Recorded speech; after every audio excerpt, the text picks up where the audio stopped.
Well, hello, writers. Welcome to episode number 268. I'm Rachael Herron, and I am so pleased that you're here with me today as I talk to Emma Brodie on how to hit the reset button in your own writing. And that has something to do with opening up, branching out, trying new things in a fun way.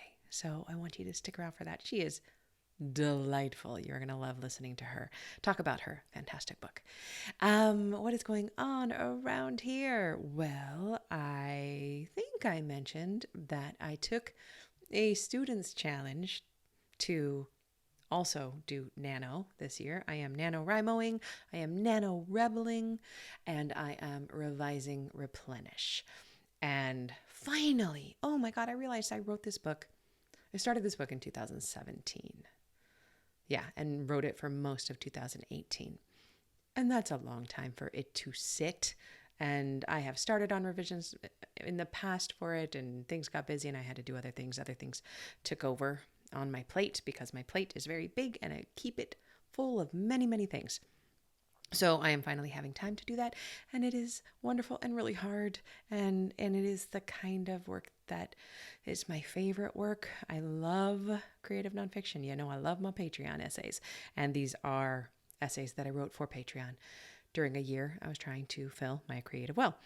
And that kind of revising takes creativity. It also takes some self-forgiveness because, oh my God, it's a little navel-gazy, and I like to take out some of the navel gaze and make it funnier and make it more real, more authentic. It comes out authentic anyway, but with the advantage of having some time. I can look at it a little bit differently. I don't know. I'm just really enjoying the time I'm spending on the page. And it feels like play, and it also feels nice and difficult. And there's that David Bowie quote that I love, paraphrase because I won't get it exactly right, but he says, when you feel like your feet can't touch the bottom of the pool, you're probably right in the right spot. And they have proven that happiness and flow, entering the state of flow, come when we are challenging ourselves right up to the edge. Not when we're doing the same things we know how to do well all the time, but when it is challenging, when we are spending time using whatever level of expertise we have, even if it's brand new and fresh, but we're acting just at the top edge of that zone where we just don't know if we're going to be able to pull it off. That's where happiness comes from. And that's where I'm at in my writing right now. So that's awesome. We're still loving the house, loving being in the house. And the flowers, if you look on Instagram, there have been some amazing flowers. This one rose bush right outside my window is going gangbusters. And when I pick the flowers, they must have been bred for, please indulge me for one moment, they must have been bred for this, that to be put as a cut flower into water, they expand into these ruffles and then they stay. I have one vase that's already 6 or 7 days old, and they're still just big and ruffled and gorgeous smelling and all of that. So that has been really wonderful. Mucking about in the garden. I put a thing on TikTok if you follow me over there, Rachael Herron, going through the shed that is up in the back and falling down. And then the rather terrible sculpture that I found under some ivy. Those kind of wonderful things are happening, and we get to explore, and we've been exploring the world and our neighborhood. Oh my God, speaking of exploring, I went to RWNZ, Romance Writers of New Zealand, on Saturday, and it was everything. Oh my gosh, I think there were only 13 people there. We were in a woman's house, and they were my people. I could have cried coming home because I had found them. I had found my people. We all spoke the same language. We all spoke obsessively about the craft of writing, and romance writers know their stuff. They truly know what is happening in the market right now. They know marketing, they know promotion, they know craft, and all we want to do is talk about it. And so it was this just amazing coming together of women talking about this stuff. And I could not have been happier. They were cool. They were funny. They were raunchy. They were so smart, so freaking smart. And I'm still riding the high of that. I'm also riding the high of this conference that I went to all weekend called RAM, which is Romance Authors Mastermind, another incredible group of romance writers. Although this one was, I think it was about 800 strong. I'm not sure. It was all done online. I actually took a break from the conference to run out of town 30 minutes to go to the local Romance Writers of New Zealand meeting. But RAM is, I think you have to have five or more books published before you are allowed to attend RAM. It is very high level marketing stuff. Very, very high level marketing. And basically, after every session that I watched and every Q&A that I watched, I was like, okay, how many can I write? 12 series of 4 books each this year. Those ridiculous ideas come to you. They won't leave you alone. How will I make Facebook ads work to sell the book I will write today and finish today and put out tomorrow? But it was exciting. And it was so wonderful listening to people really doing it, really getting it done. And of course, I left the conference knowing that I write the way I write. And I write at my speed. I am never going to be a book a month gal. I'm never going to be even a book every 3 months gal. I wish I was. I sometimes pull off every 4 months. I think I had one year where I had 4 books come out, but that was kind of an accident. Normally I'm 1 book a year to 3 books a year. I'm right in there. But I also left the conference knowing that I really want to go more all in on self-publishing fiction. And I think I have been moving there. I may have even talked about it on this show, but there is a book series I have in mind. It is women's fiction. It is with a touch of light magical realism. And I don't know, y'all. I might just go straight to indie. I might not even give it to my agent. I hope my agent doesn't listen to the show. I don't think she has time. She has twins and a job as an agent, so she doesn't have time. So don't tell her, okay? But I feel like I know more now about how to publish a book than my most recent traditional publishers have known. And I love them so much. I love the publisher I'm with so much right now. But publishing as an industry is just having a hard time with the market. You know who doesn't have a hard time? People like I was hanging out with on the weekend at RAM and at RWNZ. We know how to get the books out. We know how to get them seen. We know how to get them read. And I know this stuff. So that's where I'm leaning today. You know me, I could swing tomorrow and say I've just given a proposal for a brand new series that is not women's fiction or magical realism to my agent, and I'm going to have her try to sell it. But that is where I'm leaning now. Right now, I am leaning towards finishing, replenish, getting it off my desk, and then writing the next novel. I've really missed writing novels. I have not done that I haven't done it in probably almost a year. I have been writing so much nonfiction. No wonder I miss it. No, it's less than a year, maybe 8 months. But nothing's coming out. The next thing that is coming out for me in fiction is the paperback of Hush Little Baby. And I think that comes out in 3 or 4 months. I should probably find out when that is and maybe give it a push. So that is how I'm thinking and what I'm thinking. And all of this to say, do you have a writing community? If you don't, how can you get one? Can you look at the meetups in your local region, wherever you are? Can you join RW, whatever it is, where you live, if their beliefs are aligned with yours? In 2020, RWA kind of imploded for some really necessary reasons. So I'm not just going to say jump into any writing group, but you do need a community.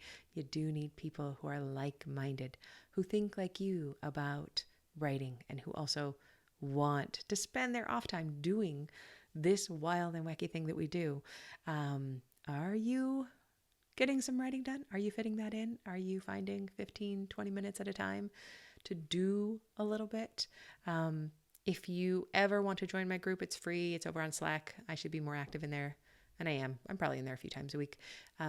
It's always at the bottom of the show notes for this. So wherever you're listening to this, whether it's on YouTube or on a podcast, you can find the Slack group down there, and it's free to join. Just come join and say hello.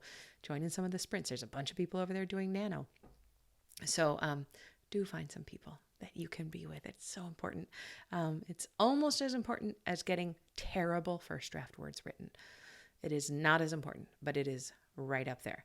I'm not doing a middle of the show ad read for my own stuff like I usually do. I usually stick something in there because with permission, I'm going to share this Instagram message that I got. So back in 2020, I got this message from Dr. Zoe Shaw, and she says, "Hi there. I just finished reading/listening to your book, Fast Draft Your Memoir. I'm pretty sure it changed my life. I can't be 100% sure because I haven't exactly finished my memoir. I started listening to your book on the drive to my weekend writing retreat last weekend. I have read a lot of books on writing and memoir writing specifically. This book challenged, educated, and inspired me in such a way that I am convinced I can really finish this thing. I am in the phase of editing my first completed draft. I have never written an author before, but I needed to thank you for being exactly what I needed in the middle of my doubt storm. Thank you." So amazing, right? Absolutely humbled, grateful that she sent that to me. Fast forward to October 20th when she sent me this message. And she says, again, shared with permission, she says, "Rachel, I wrote to you over a year and a half ago. I was on my way to my writing retreat, filled with doubt, but trying to hang on. Your book was my lifeline. I just wanted to thank you for your encouragement. Although it took me a year, I finally finished that darn memoir and the proposal.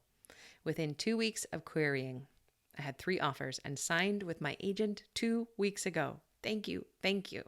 I religiously listen to your podcast and I feel like I know you as a friend, although we've never met." Zoe, I'm so flippin' proud of you, and I am so excited for you, and I mean it when I say that I want you to keep me posted with how this goes, who picks it up, and when I can buy it. And thank you for giving me such a cool thing to say about my own book, Fast Draft Your Memoir. So if anybody wants to pick that up, they can. It is everything I know about memoir, but it's also everything I know about story structure, character arc, and revision, all in one little book. Whatever you learn about memoir, it works for fiction. So if you haven't picked that up, it's a good time. There's actually a workbook. Oh my gosh, my assistant would kill me if I didn't say there's a new workbook out for Fast Draft Your Memoir with tons of questions that you can actually work your way through. So that is out there. And Zoe, you're amazing. Keep me posted, please. Okay, let us jump into the interview with Emma Brodie. I know that you're going to enjoy it, and I will talk to you soon. Please get some writing done and then tell me about it. I would love to hear. Well, I could not be more pleased to welcome to the show today, Emma Brodie. Hello, Emma. Hi, Rachel.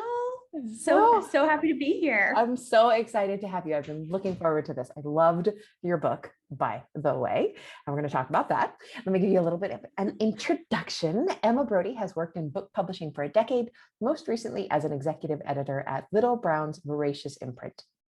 She graduated from the Johns Hopkins University's Writing Seminars program and is a longtime contributor to HuffPost and a faculty member at Catapult. She lives in Brooklyn with her husband and their dog, Freddie Mercury, which is the best name. Songs in Ursa Major is her debut novel. And that is correct, right? This is your first novel being published out there that we know about? Yep. Yes. Yeah. I don't have any fake names yet. Not yet. So let's talk about that for a minute, because I have a big listenership of people who are writing in order to have a book out there to sell at some point to readers. How has that felt, having your debut book come out? It is such a trip. It's been amazing. Like it's so surreal. Getting to see it in stores is incredible. Like hearing from people who are reading it is incredible. It's just really surreal because, like, as I'm sure your listeners who are writing their books, like, no, you are so close to these characters. You're so used to doing it yourself and being in this little echo chamber of your own invention. And then when people come up to you and they know your characters' names and have strong feelings about them, it's just the most rewarding thing. So it's been crazy. It's a vulnerable process. Like, you're out there and people like can write things about you. That part's been like a trip. It's been intense, but All in all, I've had a really positive experience, and it's really real. That's that's how it's been. Real. Also, your cover is incredible. And I just noticed that Mhm. you're also translated to German. And Oh, that yes. is so cool. That must have felt great. Let's talk a little bit about that whole, because you are in the publishing industry. So you understand how publishing works, and you understand that nobody likes all books, and that you're going to get great reviews, and then you're going to get some not great reviews. Have you gotten any bad reviews, and how did you handle them? Oh my goodness. Well, okay. So I have the odd, bad review on Amazon, Goodreads, like those Yeah, places, which is which whatever. everyone who cares about me is like, don't read that. But I read it, and I've been Especially looking not like, Goodreads. Goodreads is yeah, the exactly. worst for that. Exactly. That's where you go when you just really want to beat yourself up. It's like, One of my my head's getting too big. Let's go to Goodreads. one of my friends, Jay Wells, said that it's like signing yourself up for a drive-by shooting. Is going to.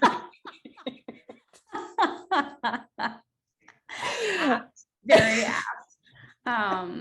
Yep. I had one review come out that was basically positive, but was like, your sex scenes sound like they're from a different book.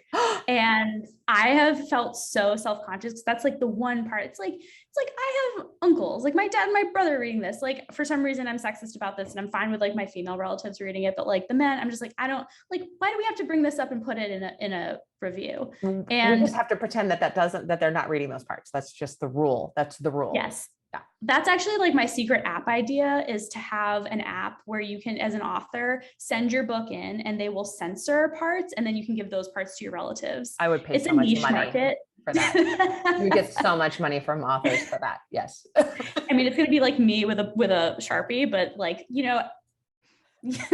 Mark Zuckerberg started small. I feel like that could be me. Yeah, like I'll say this is how I bolstered myself from that review. No women who have read the book have complained to me about my sex scenes. So I thought they I'm were just going to great. put that out there. I thought they were great, and they did not Thank you. feel like they belonged in a different book or with a different voice. And I have to confess something about your book before we get into the questions, is that Yes, please. everybody, don't tell, what's her name, the writer whose name begins with the T, I can't remember, who wrote Daisy Jones and the Six. I did not like that book. I know it's blasphemy. Blasphemy. It's blah. And I tried like 3 times, and your book is not like yours. Your book is yours, and it's gorgeous. And it just happens to be also about music. But we're going to go. Okay, well, let's get into your book a little bit in a minute and what it's about. But for right now, can you please tell us about your writing process, when and where and how you get it done, also balancing it with your career in publishing, which I can imagine is just so weird and hard to do. I love these questions. I love your podcast, by the way. And yeah, I don't know the answer. This is my answer, is I don't know. So, and I'm trying to figure it out. So I'm just going to spit out a lot of stuff, and maybe you can tell me your process. So when I was writing this book, I actually just read The Artist's Way for the first time. So I have Julia Cameron, or J Cam, in my head at the moment. And I love her. And I read 2 more of her books. I was so into it. So I feel like I sort of instinctively did a few things that she kind of recommends, where I had the idea originally in 2018, and I had these 2 pieces of it. Like, I knew I wanted to do something about this matriarchal family on an island, which was like pure selfish escapism. Like, initially it was going to be a contemporary story, and the story actually ended up taking place as historic fiction in 1969, 71, 72. But in the beginning, it was about a thinly veiled me, as all the best stories are. Of course. And then that keeps happening. Yeah. And I also knew there was going to be a music aspect to it as well. And I couldn't really reconcile those 2 pieces. And then a year later, I read Daisy Jones, and I was like, oh, this sort of gives me permission to try that crazy idea that I didn't think would sell. Like, this is sort of a theme of my writing process and my writing exploration, is like balancing the sort of executive functioning side of what I know from being an editor in the trade with my creative side, which like wants to play and try lots of things and explore. And so initially, I think my executive side was like, this is 2 categories, like they can't mix. I don't know how this is going to work. And then when I read that book, I was like, actually, I think my like witchy woman rock star book could actually be a thing. I'm going to give it a try. So I started researching. That was probably like the first kickoff. I'd messed around a little bit the year before, left it alone for about a year. And I read a bunch of books about female performers. I was like initially homing in on Dolores O'Riordan, and like you can kind of see a little bit of the vestigial tale of that because that's the Cranberries interesting. Yeah. are like two brothers and another guy and a girl, and Jane's band ended up being like the same composition. Oh yeah. And then I went back in time because I was doing all these timelines, figuring it out. And basically, like, as I continued to research, I eventually started writing. So then the writing didn't come at first. I was pretty disciplined. Like, I showed up every day. I was trying to do it. I had basically read everything I thought I needed to read for the book, which of course was nowhere near the whole book's worth of research.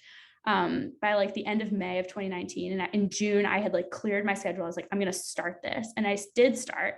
And I wrote about 15,000 words that were just not right. Like the book was kind of dark. And I was like exploring all of these like themes that like, honestly, like it felt like it was getting away from me. I wasn't really sure what was happening, but looking back, I kind of needed to clear the pipes a bit, like go through some of my own things. And part of what I'm working on now is like doing that more regularly so that when I sit down to, do a new project, I don't have to get out like a year's worth of bilge that's kind of in there. What a great way to say it. Yeah. But at that point, that's what was happening. And then I wrote this scene just sort of out of the blue. Like I had in my head, like probably about 3 different scenes that I knew I wanted to try that were part of the original like shell of the project. And when the like chick inside began to crack its way out, I wrote a scene that was like the 3 bandmates. Jane has 3 bandmates, Kyle, Rich, and Greg. And they were talking to this reporter, Mark Edison, and it felt like super alive. And it was moving. It had this movement to it. And they all had very distinct ways of talking. And that was a moment I like looked up from working that day. And I was sort of trying to aim to hit 1,500 words a day at that point. I was like, okay, it doesn't matter if they're crap. It doesn't matter if they're all adverbs. Like, we're just going to try to fill this and do this.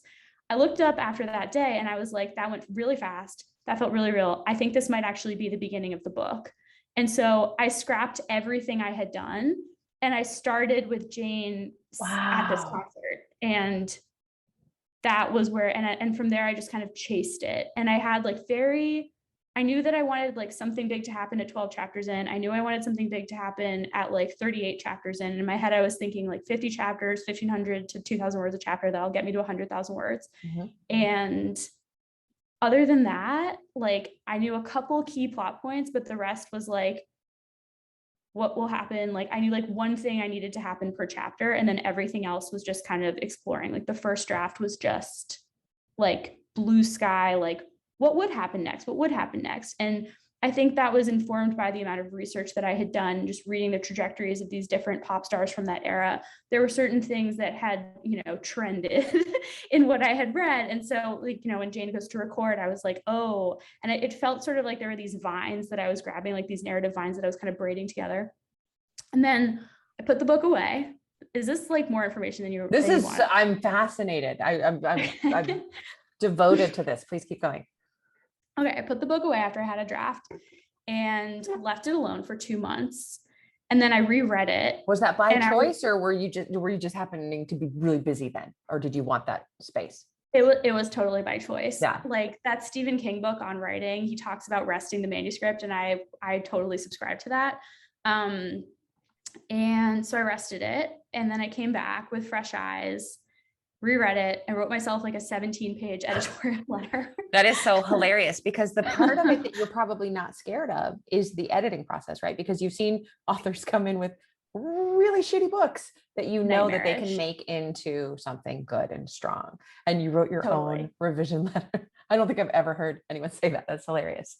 Totally nerded out. And I had to like really put on the hat, like act out the part, but it freed me up. Like having been away from it for so long, it was like, okay, like it felt like me, but it wasn't necessarily me, even though it was. Yeah. And there were lots of parts of the book where I was like, love what you're going for here, but like, this is terrible, like truly horrendous. So I like mapped out a revision plan for myself. Do you think that you were you harsher on yourself because it's yourself in your revision letter, or did you actually include some kindness? Like, good job, Emma. I didn't mince words.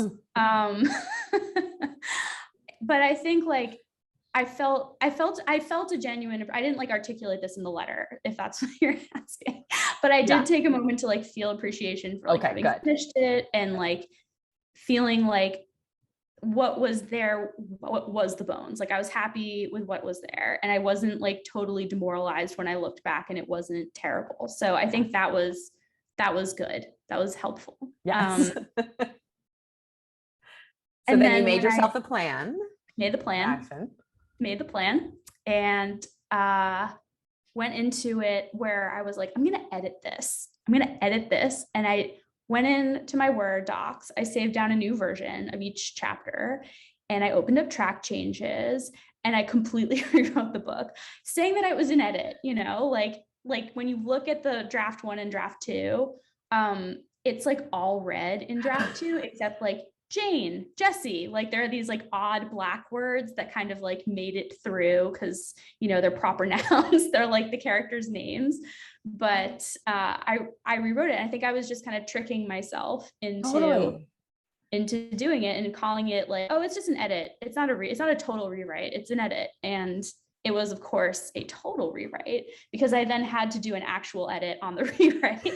But that was how I tricked myself into doing it and not being intimidated. And like, I'm very in favor of these little tricks of having like small chapters, right? Like editing 100,000 words is absolutely terrifying. But you know, we've all had to edit school papers. Like we can all basically get behind 1,500 words or 2,000 words.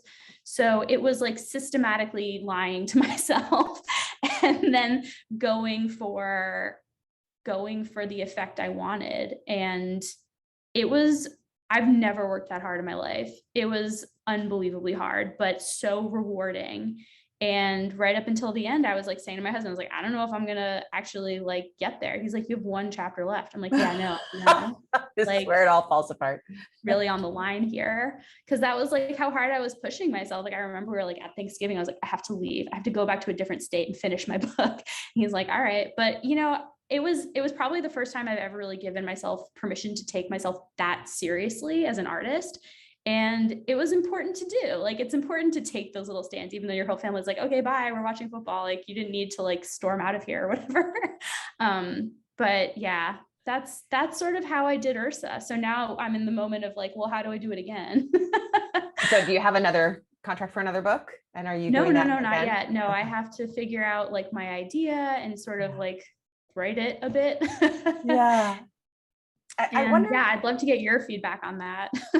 Oh my gosh, it's a hard place to be when you've got the one book out and you're trying to come up with the next idea and write something. I'm still doing it after like 8 months after my last contract or something like that. I still don't have anything that I feel comfortable giving to my agent and saying, okay, let's take this out. It just takes time sometimes, I think. It totally does. Well, it's like, and if you love your work, it's like, you're like, well, I'm not over this yet. I'm still attached and I'm trying to get there. So did Julia Cameron, was her voice in your head the thing that allowed you to let yourself suck on the page? Because as an editor, I can imagine that was very difficult. Like those voices of criticism, that's your job. So I actually only just read her this summer. Okay. It was not that. I kind of wish I had read Artist's Way back then. Yeah. Like I picked up Artist's Way as part of my journey to figure out like book 2. Yeah. And I think I was just very aware of like a cacophony, like a chorus. Like there were certain people that I work with who I would hear exactly what they would say about the book as I was writing it. And like deciding to suck on the page was like a radical move as like a Hail Mary pass to like get those people out of the room. And it totally worked. I love that. A radical move. Hail Mary pass for that. Yeah, that's perfect. That's exactly how it feels. Like you must embrace crap on the page. You have to, otherwise it doesn't get done. You totally do. Well, and I imagine like other people are like, you're in this position like I am now, where it's like, then I didn't have an agent or an editor. So it was just sort of like this amorphous, like my colleagues and like other people that I admire. And now it's like I have specific people that I'm thinking about, which in a way is even more like subversive because it's like, you know, their tastes, and it's really hard to like know that. So it's good. So I think like I'm in this moment right now of trying to like recenter and be like, okay, like who am I without all these voices? So I think I guess what I'm saying is like, it's definitely an ongoing process. And like, I'm through the challenges of the first book. And now this reminds me, like I have a dog, as you know, he's still alive as far as I know. Just heard him bark. So I'm going to go with yes. Exactly. He's made the podcast, which is his only goal at this point. Yeah. Welcome, Freddie. Yeah, sweet Freddie, sweet disruptive Freddie. Anyway, like when we first had him, you know, there were the whole host of challenges of dealing with him being like inside the house. And then we finally like got through his shots, we're able to take him out. And I remember that day just like crying because I was like, oh my God, now there are so many new challenges, like cars, like things we didn't have to deal with before that I wasn't even thinking about because I was just so focused on getting to the next point. So I'm having like that moment. And it's interesting. It's like, it's great to see like, because my whole life is my dream has been to like publish a book, publish a book. And now I did it. And now it's like, okay, so what's life after the dream? And it's like, you keep going, you keep dreaming, you keep having goals, but it's harder to map because you don't know, you realize at that point that the market is such a crapshoot, is such a like lottery. It's interesting. And having that piece of it be involved in your process is like a new thing for me. And it's a different way. That's so interesting. And even where you are in the industry, it still feels that weird, like walking off the plank into the unknown, like the Fool card in the tarot. Whereas, and I just had this thought pop into my brain that, you know, we mock movies and stuff for ending, you know, the happily ever after, the Disney wedding, and they lived happily ever after. But that is what a lot of writers feel about writing, is that we feel like the happily ever after is the day my book is published and somebody can buy it. And nobody talks about next Wednesday after that. Like what happens when you go to the grocery store? Do you feel like an author? No, you just feel like yourself, although now you feel a little bit more at sea because you never thought about what this would feel like. Yes. Yeah. So interesting. I'm so glad that you're there, and I'm going to get to watch you move forward through this successfully, because that's what happens. But okay, so can you tell us about your biggest challenge when it comes to actually getting the writing done? What is my biggest challenge? I guess that's a really good question. I think probably like blocking out time is big. Like I haven't figured out how to successfully integrate writing into like a full schedule. Because like it's so hard. It's so hard. Well, and part of what I found is that like, you know, I'm an extroverted introvert. Like I can talk to other people. I can, you know, I love, this is great, but and the rest of the night I'm going to go sit and be quiet. Yep. And Me too.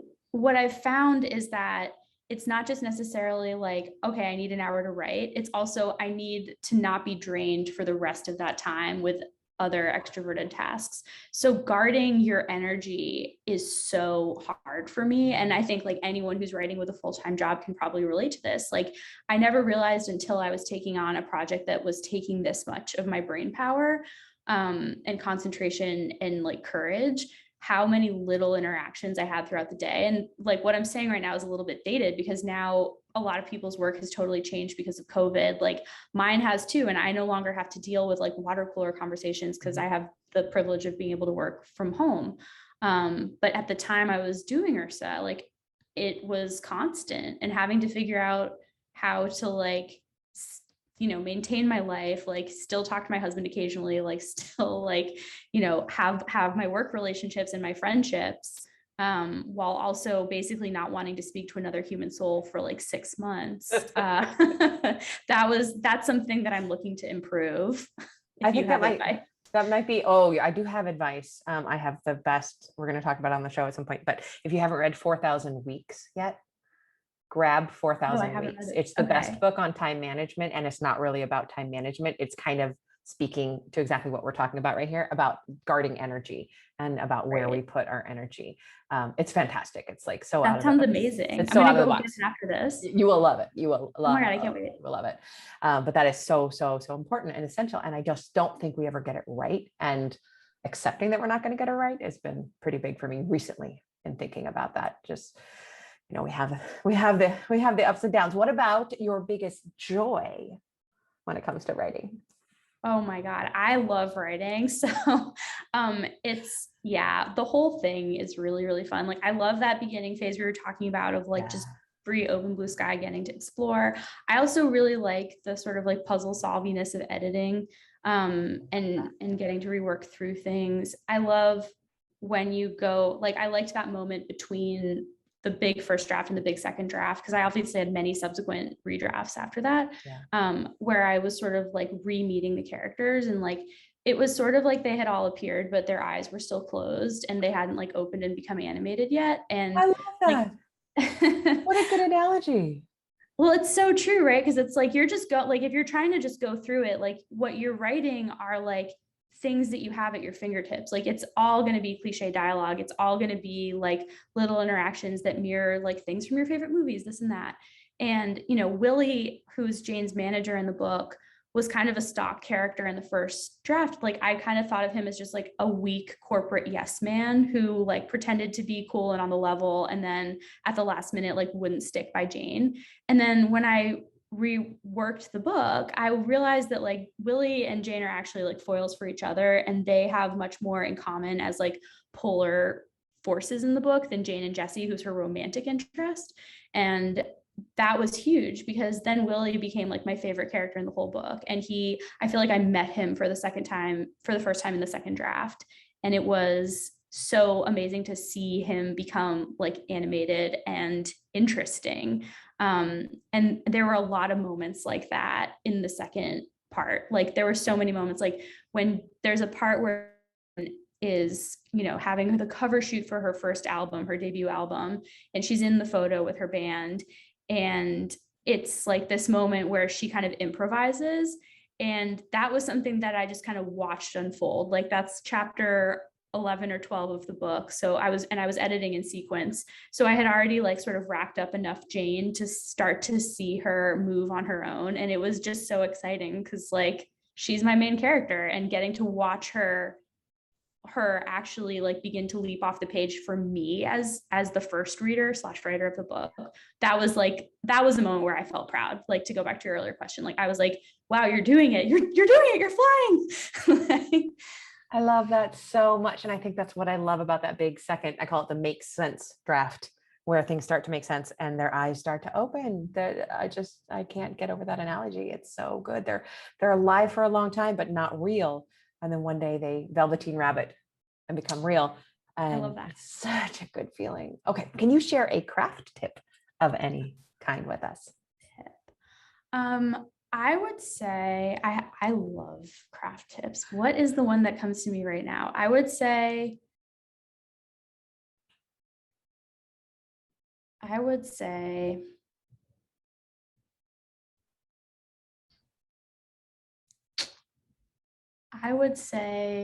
you should think about working and not about being fabulous. This is another like paraphrased Stephen King ism, but I think a lot of people come to writing as like something they can do. They have ideas in their head from Murder, She Wrote or from Younger, and they're focused on like what they're going to say in the TV interview after the book comes out, even though like in reality that's like not really a part of publishing unless you're one of like a very select bunch of authors. And they like intimidate themselves. And I think just focusing on like writing a good book, not like the best book, and thinking about it as a job has been very helpful for me. I guess that would be my craft tip. It's such a good craft tip. I was just re-listening to what's his name? Green, Hank Green. Is that him? Hank Green, talking about like getting the project to 80%. Just get it to 80% and then move on. And that's gonna be good enough for a lot of this. And I just thank you. I really appreciate that. What thing in your life affects your writing in a surprising way? What a good question. I would say in a surprising way, I think about writing all the time, and I think about reading all the time, and my job is about books. Yeah. So I'm like, what surprises me? Like, what genuinely surprises me? I think like when you're taking on a long project, the thing I find the most surprising is that you get to this point where, like, even if you've done a lot of research, even if you have a really strong idea of where you're going, where you're just like in a desert and all you can see ahead of you is like your flashlight's length. And at a certain point, you just start making things up. And that's the part where the most surprises come up for me, when it's like I'm groping around in the dark and like suddenly my hand's on something that I didn't even like realize was in there. Like I have a character in my book, this guy Hannibal Fang, who's like kind of a Mick Jagger-esque dude. He's a rock star, and he is not someone I have ever met, but apparently he is someone who was like inside of me when I needed to write like a big Hollywood flashy party, and stuff like that is so delightful. And in a way, like when you go back and you're revising for like the 20th time, it's those people and characters that are so far like on the extreme of your project that you're actually like really happy to see, because you can get very like emotionally wrung out by your main characters and all their drama. And I think the things that I come up with on the periphery are the ones that shock me the most, because I'm like there's certain things like in my book where Jane eats foods that I don't like personally, and I'm like, why am I having this like long meditation on scallops? Like I don't even like seafood, but like there's a whole thing there, and like that kind of thing is fascinating to me. And that's another way that I feel proud when you actually achieve a character that's like completely separate from yourself, especially when you started out with an idea that was basically like escapism for yourself. You're like, okay, we're really doing something here. Like this is going to be a real book because she is not me. And I can see that separateness in terms of our seafood taste. That is absolutely gorgeous and so fun. And it honestly makes me like long for getting back into writing. Like I'm going to write in about 25 minutes with my writers group, and I'm like, I can't wait to get my fingers on the keyboard. Yeah, that's great. Delicious. That's a delicious feeling. Okay, what is the best? This is gonna be hard for you. What is the best book that you read recently, and why did you love it? And we're talking like probably a book, as my agent always says, with covers on it, because you're reading a lot of books without covers yet. That is so true. Okay, so books that are out there. All right. Well, I've been like in a weird reading area. Like the 3 books that I read most recently are like Artist's Way, and Margaret's autobiography. Don't know why, I just like picked it up. It was great. She's very transparent. Like she had a lot of drama, and it's exactly the level of drama that you want right now, I think, in this like Delta variant atmosphere. And I'm reading this amazing romance by this author, Evie Dunmore, who I'm completely obsessed with. It's her 3rd book. She's written 3 books in 18, or she's published 3 books in 18 months. And they're historic romances with a feminist bent. So all of the heroines are Oxford blue stockings, and they have all these different bows. And they're like, honestly, like if they had sad endings, they would be high literature. Like her sex scenes are great. Like all of the different nuances of the characters, like she is brilliant and gets into all these different like socioeconomic pieces within like the history of it all. And it's just sounds so fun. They're delicious, and she's amazing and so humble. Like I follow her on Instagram. We're friends, no big deal. Not in real life, just online. But yeah, I'm like 3/4 of the way through her new book. Like I'm coming up on the Black Moment, and I can't wait. It's like, so yeah, I read a lot of genres and like across all categories, and that's the one for me that's like, I can't wait until later tonight because I'm going to get to read more of her book. Well, let's go back to the crew. Why have I just lost Julia Cameron's title? The Artist's Way. I was trying to say creative something. What has stuck with you? Are you still doing morning pages at all? Still doing morning pages. Me it's too. So fun. Oh my God. How long have you been doing it? I've been doing them off and on since I was probably 20, and I'm 49. So like I just have, and I've never read them. I started to read them before we moved. And I probably went through 6 or 7 years, and I was like, boy, am I bored with myself. But they're there. I have them, they're on a boat coming to me. But yeah, they're freighting over. Yeah. They're by Thailand. That is amazing. That is amazing. But you're still doing them.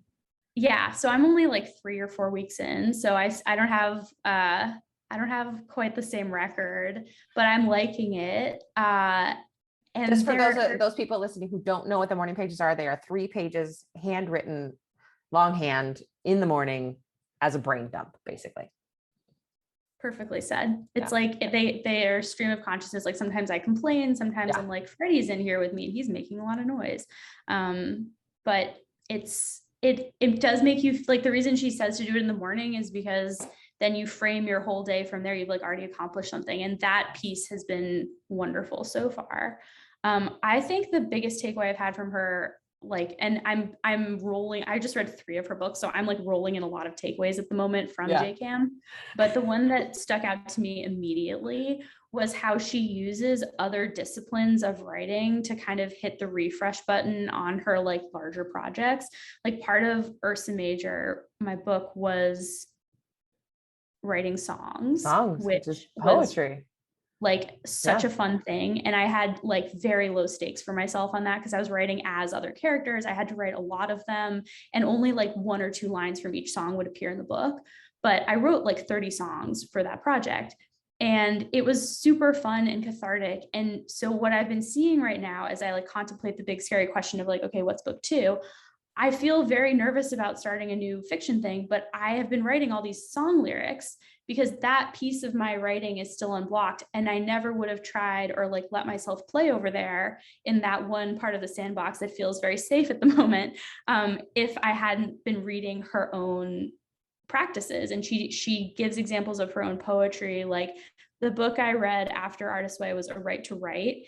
And that one had, I realize I'm contradicting myself and I'm saying the 3 most recent books I read. And I'm like, oh yeah, and this other one, sorry, I can never keep track of like what I'm actually reading.